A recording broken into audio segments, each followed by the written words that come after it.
नमस्कार, आप देख रहे हैं IBC 24। मैं हूं आप सभी के साथ रचना नितेश और रात 10 बजे के इस बुलेटिन में आप सभी का बहुत बहुत स्वागत है। बुलेटिन की शुरुआत करेंगे बड़ी खबर के साथ जो कि भानु प्रतापपुर से है। भानु प्रतापपुर के कामतेरा BSF कैंप में फायरिंग की घटना हुई है। बता दें कि BSF कैंप के सभी जवान हालांकि सुरक्षित हैं। नक्सलियों ने कैंप में फायरिंग की घटना को अंजाम दिया है। कोयलीबेड़ा थाना क्षेत्र की ये पूरी घटना बताई जा रही है। वहीं अंतागढ़ SDOP कौशलेंद्र पटेल ने इस घटना की पुष्टि भी की है। तो बड़ी खबर ये भानु प्रतापपुर से, जहां BSF कैंप में फायरिंग की घटना हुई है। नक्सलियों द्वारा इस घटना को अंजाम दिया गया है। हालांकि इस पूरी घटना में BSF कैंप के सभी जवान सुरक्षित बताए जा रहे हैं। कोयलीबेड़ा थाना क्षेत्र की ये पूरी घटना है। अंतागढ़ SDOP कौशलेंद्र पटेल ने इस पूरी घटना की पुष्टि की है।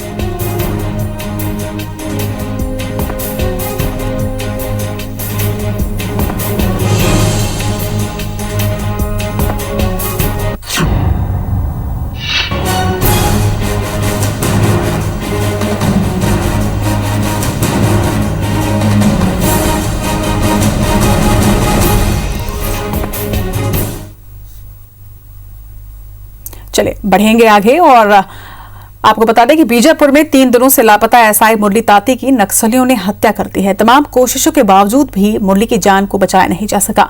पुलसुमपाड़ा के पास सड़क से SI का शव बरामद किया गया। मुरली ताती के परिजनों का रो रो कर उसके बाद बुरा हाल है। ताती की पत्नी ने नक्सलियों से उनके पति को छोड़ने की गुहार भी लगाई थी, लेकिन अंत में आखिर उन्हें दर्द ही हासिल हुआ। जो तत्परता कोबरा के जवान राकेश्वर मनहास की रिहाई को लेकर दिखाई गई थी, वो तत्परता इस मामले में कहीं नजर नहीं आई। हालांकि गोंडवाना समन्वय समिति और मुरली का परिवार बार बार जवान की सकुशल रिहाई की मांग नक्सलियों से करता रहा। नक्सलियों ने इस बार मध्यस्थों की मांग भी नहीं रखी थी और इसलिए रिहाई को लेकर सवाल अब उठ रहे हैं। पुलिस ने आखिर मुरली की रिहाई के लिए प्रयास क्यों नहीं किया, ये एक बड़ा सवाल। वहीं इस मामले में पुलिस अधिकारी खामोश हैं। जानकारी के मुताबिक कुछ स्थानीय लोगों और गोंडवाना समन्वय समिति के नेताओं के जरिए ये कोशिश की गई थी कि जवान को रिहा करवा लिया जाए, पर पूरी प्रक्रिया में देर हो गई। बता दें कि ऐसा एक भी मामला नहीं है जब नक्सलियों ने DRG और पुलिस में शामिल बस्तर के आदिवासी युवाओं को माफ किया हो, बल्कि वो उन्हें दुश्मन नंबर 1 मानते हैं। वहीं इस मामले में पूर्व मुख्यमंत्री रमन सिंह ने राज्य सरकार को घेरा है। उन्होंने कहा कि सरकार गंभीरता दिखाती तो शायद जान नहीं जाती, जबकि कृषि मंत्री रविंद्र चौबे का कहना है कि इस तरह की घटना नक्सलियों की हताशा को दिखाती है। गृह विभाग इसकी समीक्षा करेगा।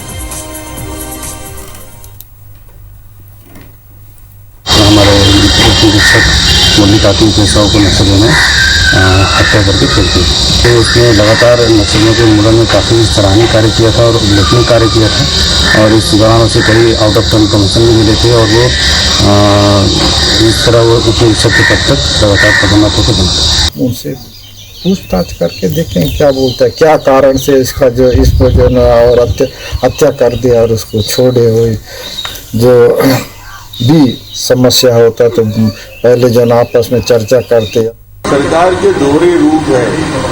पहली बार सरकार ने बहुत तत्परता दिखाई और टीम भेज दिया, टीम नियुक्त कर दिया। हमारा जवान को सुरक्षित लाने की बड़ी वाहवाही हो गई, अच्छी बात है।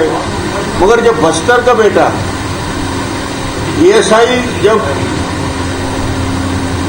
किडनैप किया जाता है, सरकार ने कोई कदम नहीं। देखिए, नक्सल मूवमेंट पे लगातार हमारी लड़ाई जारी है। अभी आपने देखा बस्तर पे लगभग नक्सल जो आंदोलन है वो बीजापुर और सुकमा के किनारे तक समेट दिए गए हैं। तो लगातार उन लोगों का ये हताशा है। कवर्धा जिले के सबसे घोर नक्सल प्रभावित क्षेत्र पंडरीपाने स्थित CRPF कैंप से ASI क्रिस्टोफर लकड़ा के 21 अप्रैल से लापता होने की जानकारी सामने आ रही है। नक्सल प्रभावित क्षेत्र होने की वजह से उनका लापता होना चिंता का विषय है। कैंप प्रभारी ने रेंगाखार थाने में मामले की रिपोर्ट भी दर्ज करवाई है। ASI को 2 दिन पहले ही जंगल में जाते ग्रामीणों ने देखा था। वहीं उनकी मानसिक हालत भी ठीक नहीं बताई जा रही। ऐसे में दोनों ही एंगल से इसकी जांच की जा रही है। फिलहाल पुलिस की टीम अलग अलग दल बनाकर लापता ASI की खोजबीन में लगी है। 21 तारीख की शाम को पंडरीपानी कैंप में पदस्थ APC क्रिस्टोफर लकड़ा बिना किसी को सूचना दिए हुए कैंप से शाम में निकल गए और उसके बाद फिर जब काफ़ी देर तक वो वापस नहीं आए तो कैंप प्रभारी द्वारा आसपास खोजबीन की गई, बट कोई सूचना नहीं मिली। मध्य प्रदेश में आज 12,918 कोरोना मरीजों की पुष्टि की गई है। तो एक बड़ा आंकड़ा एक बार फिर से मध्य प्रदेश से सामने आया है। कोरोना के आंकड़े आज के आपको बता रहे हैं। 12,918 कोरोना मरीजों में की आज पुष्टि की गई है। वहीं अब तक इसके साथ ही कुल आंकड़ा 4,85,703 पर प्रदेश में पहुंच चुका है। हालांकि बीते 24 घंटे में 104 मरीजों की मौत भी सामने आई है। इसके साथ ही मौत का आंकड़ा अब प्रदेश में बढ़कर 5,041 पर पहुंच चुका है। हालांकि राहत भरी खबर ये कि प्रदेश में आज 11,091 मरीज पूर्ण रूप से स्वस्थ हुए हैं और डिस्चार्ज किए गए हैं।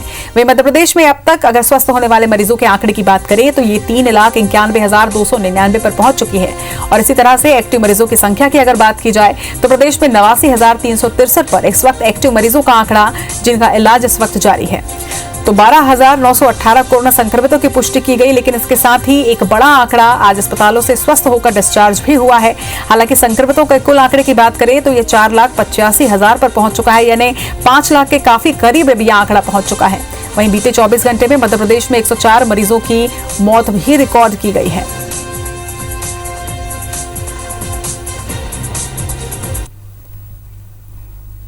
बढ़ते कोरोना संक्रमण के कारण और मौत के आंकड़ों को देखते हुए छत्तीसगढ़ के 11 जिलों में लॉकडाउन को आगे बढ़ा दिया गया है। रायपुर में भी लॉकडाउन 6 मई सुबह 6 बजे तक के लिए आगे बढ़ाया गया है। इसके अलावा दुर्ग, राजनांदगांव के साथ ही धमतरी, कोरबा, बेमेतरा, जशपुर और उसके साथ सूरजपुर, बलरामपुर, कांकेर और कोंडागांव में 5 मई तक लॉकडाउन को बढ़ाया गया है। इनमें बेमेतरा, जशपुर, सूरजपुर, कांकेर, कोंडागांव और राजनांदगांव में 5 मई को सुबह 6 बजे तक लॉकडाउन रहेगा। तो वहीं धमतरी में 5 मई को रात 11 बजे तक। बलरामपुर और कोरबा की बात करें तो यहां 5 मई को रात 12 बजे तक के लिए लॉकडाउन को बढ़ाने का ऐलान किया गया है। रायपुर की बात करें तो आज शाम नया आदेश जारी किया गया, जो सोमवार से लागू कर दिया जाएगा। नए आदेश के मुताबिक जरूरी वस्तुओं की आपूर्ति सुनिश्चित करने के लिए यहां गोदामों में लोडिंग अनलोडिंग की अनुमति रात 11 बजे से सुबह 4 बजे तक के लिए रहेगी। वहीं फल, सब्जी, अंडा, पोल्ट्री, मटन, मछली और किराना सामग्री की डिलीवरी सुबह 6 से दोपहर 2 बजे तक की जा सकेगी। केवल स्ट्रीट वेंडर, ठेले वाले, पिकअप, मिनी ट्रक और दूसरे उपयुक्त छोटे वाहन के माध्यम से ही इन सामानों की डिलीवरी करनी है। वहीं इस अवधि में ऑनलाइन शॉपिंग और ई कॉमर्स को भी छूट दी गई है। बाकी सभी व्यवस्थाएं पूर्व में जारी आदेश के मुताबिक ही रहेंगी। वहीं इन दिशा निर्देशों का उल्लंघन करने वालों के खिलाफ सख्त कार्रवाई भी की जाएगी।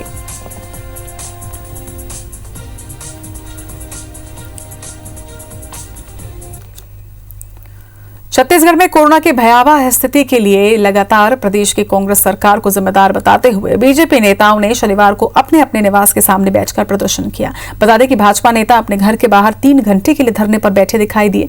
इस दौरान बीजेपी ने राज्य सरकार पर जमकर निशाना भी साधा।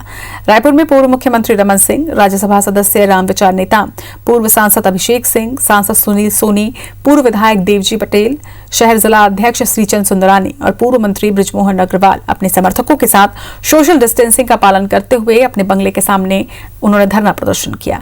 तो वहीं बिलासपुर में नेता प्रतिपक्ष धर्मलाल कौशिक, सांसद अरुण साव, विधायक रजनीश सिंह के साथ ही पार्टी के पदाधिकारियों ने अपने घरों के सामने बैठकर वर्चुअल धरना प्रदर्शन में वो शामिल हुए। वहीं पत्थलगांव में भी भाजपा के प्रदेश अध्यक्ष विष्णुदेव साय ने जशपुर जिले में अपने घर के सामने धरने पर बैठकर विरोध किया। तो रायगढ़ में भी भाजपा नेता ओपी चौधरी, जिला अध्यक्ष उमेश अग्रवाल, सांसद गोमती साय सहित बड़ी संख्या में भाजपा पदाधिकारी वर्चुअल धरने में शामिल हुए। तो इधर चित्रकूट में भी पदाधिकारियों और कार्यकर्ताओं ने प्रदर्शन किया है। इधर कांग्रेस ने बीजेपी के धरने पर निशाना साधा। मंत्री रविंद्र चौबे ने कहा कि बीजेपी के धरना प्रदर्शन को बुद्धि का दिवालियापन बताया है। तो वहीं कांग्रेस प्रदेश अध्यक्ष मोहन मरकाम ने यह कहा है कि कोरोना संक्रमण की समस्या पूरे देश में है, ऐसे में बीजेपी का धरना मोदी के खिलाफ है। बीजेपी नेता राजनीति की जगह सरकार का साथ दें।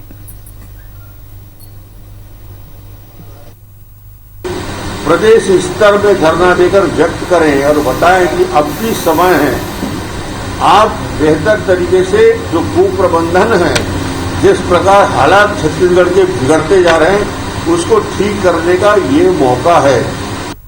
जहां बताई जाती है कि हमारे पास में इतने बेड की व्यवस्था है, इतने ऑक्सीजन की व्यवस्था है, लेकिन लोग अस्पताल में जाते हैं तब वहां पर बताया जाता है कि फुल हो गई, यहाँ पर कोई व्यवस्था नहीं है। जिस प्रकार से आज यहाँ पर अराजकता की स्थिति हुई है और इसको लेकर के एक तरफ स्वास्थ्य मंत्री का अलग बयान आ रहा है तो मुख्यमंत्री का अलग बयान आ रहा है। यहाँ के मुख्यमंत्री और स्वास्थ्य मंत्री का आपस में जो मनमुटाव है उसका खामियाजा भी यहाँ की जनता भुगत रही है। आज स्वास्थ्य व्यवस्था यहाँ पर ठीक नहीं हो पा रही है, इसमें दोनों की आपस की लड़ाई भी है और भूपेश है तो भरोसा है, ये कहना बिल्कुल असत्य है। अब उसको क्या कहें कि अब घर के अंदर ही हैं तो आंदोलन करें या धरना करें ये उनका अपना स्वविवेक है, लेकिन ये आंदोलन करने का वक्त है ऐसा अगर भारतीय जनता पार्टी सोचती है तो मैं समझता हूँ कि ये उनके बुद्धि का दिवालियापन है। छत्तीसगढ़ में भारतीय जनता पार्टी आज धरना प्रदर्शन कर रही है। इस विपदा की घड़ी में राजनीति नहीं होना चाहिए। मुख्यमंत्री भूपेश बघेल ने केंद्रीय स्वास्थ्य मंत्री हर्षवर्धन को पत्र लिखकर वैक्सीन का न्यूनतम मूल्य निर्धारित करने का अनुरोध किया, जिससे पूरे देश को समान दरों पर वैक्सीन मिल सके। सीएम भूपेश बघेल ने पत्र में यह जिक्र किया है कि केंद्र सरकार की ओर से 18 साल से अधिक उम्र के लोगों को वैक्सीन लगाने का फैसला स्वागत योग्य है। सीरम इंस्टीट्यूट ने यह जानकारी दी है कि राज्य सरकारों को 400 रुपए प्रति वैक्सीन और निजी अस्पतालों को 600 रुपए प्रति वैक्सीन की दर से आपूर्ति की जाएगी और राज्यों से यह अपेक्षा की जा रही है कि राज्य सरकारें टेंडर अथवा नेगोशिएशन के जरिए वैक्सीन खरीदने की कार्रवाई करें, जबकि अभी तक सीरम इंस्टीट्यूट की ओर से 150 रुपए की दर से वैक्सीन दी जा रही है। समाचार पत्रों के माध्यम से ये जानकारी मिली है कि देश में कोविशील्ड विश्व में सर्वाधिक दरों पर दी जा रही है। ऐसा प्रतीत होता है कि बढ़ते प्रकोप में अतिरिक्त लाभ कमाने के उद्देश्य से सीरम इंस्टीट्यूट ने वैक्सीन की दरों में वृद्धि की है। ऐसे में केंद्र से यह अपेक्षा है कि दवाओं के मूल्य नियंत्रण प्रावधान के तहत वैक्सीन की न्यूनतम संभव दरें निर्धारित की जाएं, ताकि देश को, जनता को किसी भी प्रकार के शोषण से बचाया जा सके।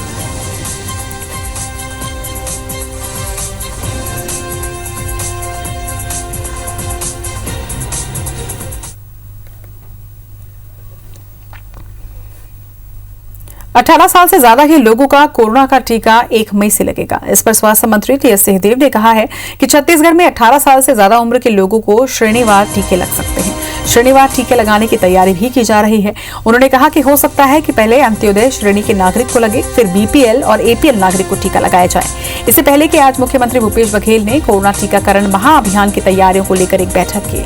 उन्होंने अधिकारियों को कार्य योजना शीघ्र तैयार करने के निर्देश दिए हैं।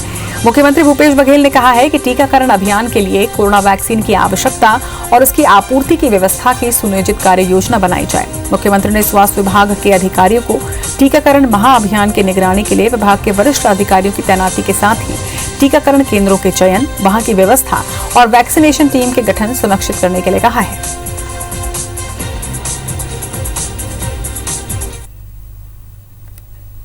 हमारी तैयारी रहेगी, जितने टीके उपलब्ध होंगे तो 18 साल से 45 साल की आयु के बीच के जो हमारे नागरिक हैं उनके लिए श्रेणी बना के किनको पहले लगना चाहिए। हो सकता है कि अंत्योदय श्रेणी के जो नागरिक हैं उनको पहले लगे, फिर उसके बाद में बीपीएल के जो नागरिक हैं उनको लगे, हो सकता है उसके बाद में एपीएल के जो नागरिक हैं उनको लगे, लेकिन ये श्रेणीवार टीके लग सकते हैं।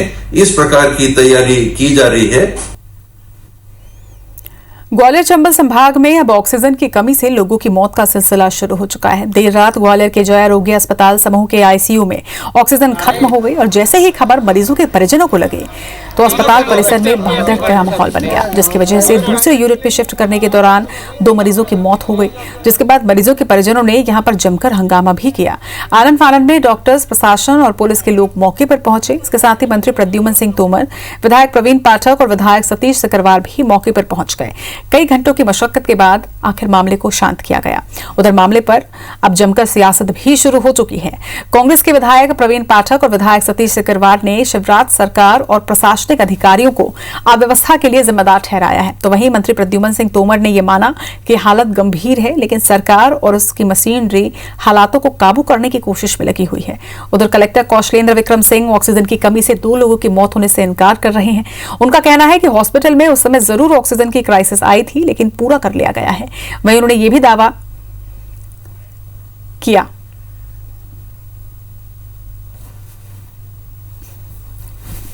शहर का माहौल इतना बिगड़ा हुआ है कि हर प्राइवेट हॉस्पिटल के जो डॉक्टर्स हैं वो पेशेंटों को भगा रहे हैं, कह रहे हैं ऑक्सीजन की कमी है, आप कहीं और शिफ्ट हो जाओ। ऐसा अफरा तफरी का माहौल।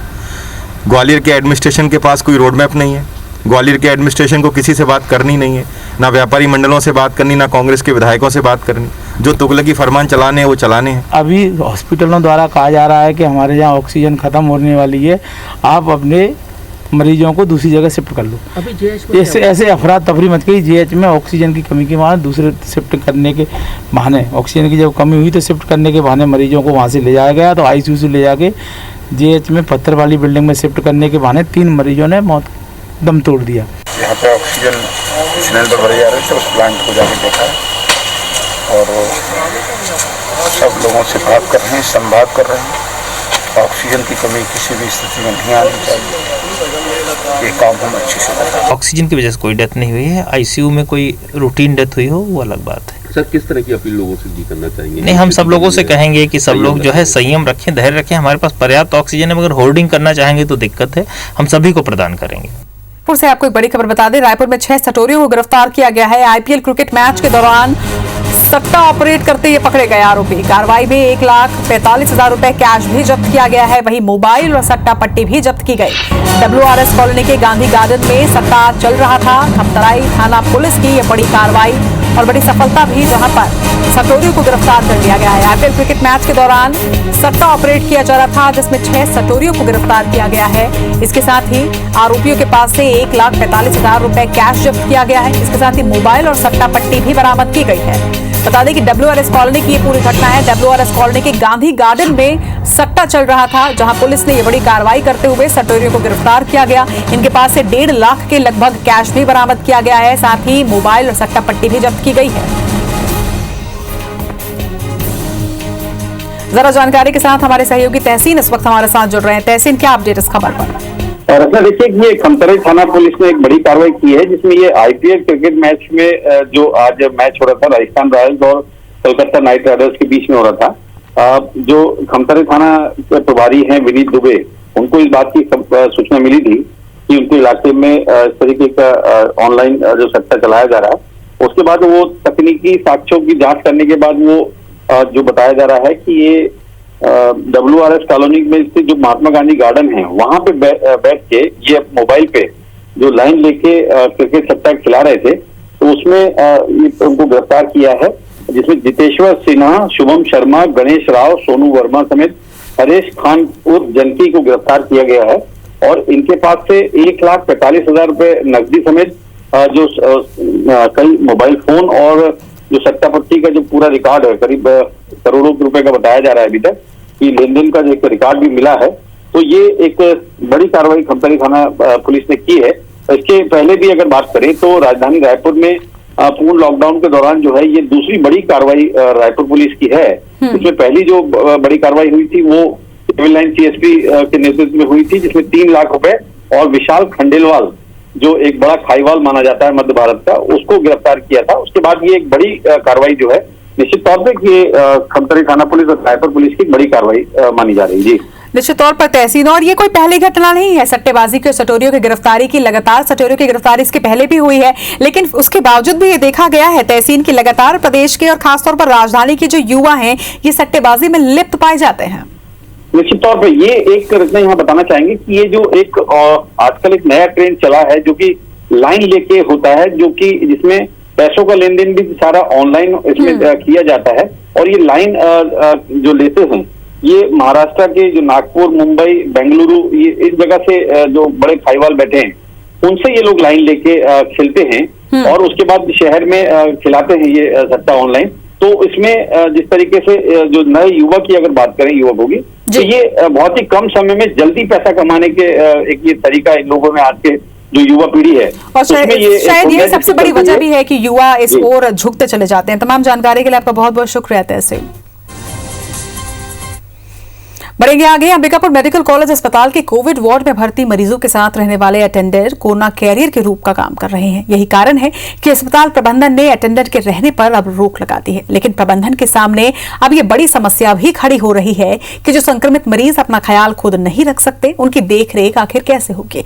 ऐसे में प्रबंधन ने जिला प्रशासन से चतुर्थ वर्ग कर्मचारियों की मांग की है और जल्द ही इस व्यवस्था को दुरुस्त करने की बात भी कही जा रही है। मगर सवाल यह है कि आखिर कोरोना संक्रमित उन मरीजों को अस्पताल प्रबंधन बेहतर उपचार कैसे उपलब्ध करवाएगा जो खुद अपना ख्याल रख पाने में असमर्थ हैं। कुछ हद तक वो ऑफिशियली तो नहीं अलाउ कर सकते, लेकिन नहीं मानते परिजन वहाँ रहते हैं, उनके साथ में रहते हैं, लेकिन हमारा एक वो रहता है कि उसको भी इन्फेक्टेड नहीं हो। तो ऐसे कोई परिजन रह भी जाते हैं तो हम उसको पहले टेस्ट कराते हैं, उसके बाद उनको सजेस्ट करते हैं कि आप आइसोलेशन में रहें जब तक कि आपकी इवन आप निगेटिव है तो भी आप एटलीस्ट 10 दिन तक आप घर में आइसोलेशन में रहें। कोरोना की वजह से हालात भयावह है। जबलपुर के एक परिवार पर यह कहर बनकर टूटा। देवास के अग्रवाल समाज के अध्यक्ष बालकृष्ण गर्ग का पूरा परिवार 7 दिनों में उजड़ गया। पहले 3 सदस्यों की कोरोना से मौत हुई। सदमे में बहू ने भी आत्महत्या कर ली। सबसे पहले बालकृष्ण गर्ग की पत्नी चंद्रकला की कोरोना से मौत हुई। इसके कुछ दिन बाद बड़े बेटे संजय और फिर छोटे बेटे स्वप्नेश ने भी कोरोना की वजह से दम तोड़ दिया।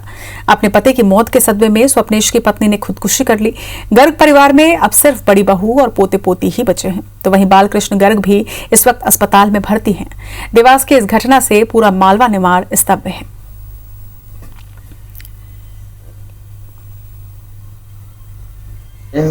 और बड़े भाई का भी अंतर, उनके डिप्रेशन में आके छोटे भाई, माँ और भाई को देखकर छोटे भाई को भी ज़्यादा डिप्रेशन हुआ और उनके तीसरे दिन वो भी चल बसे।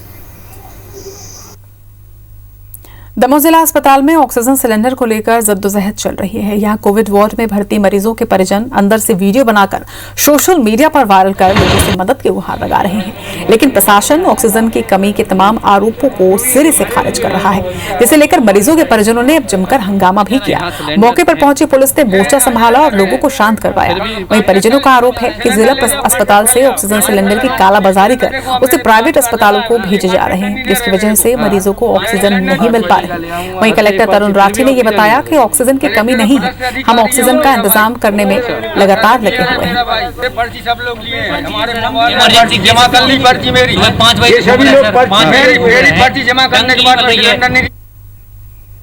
इसी के साथ इस बुलेटिन में फिलहाल इतना ही। नमस्कार।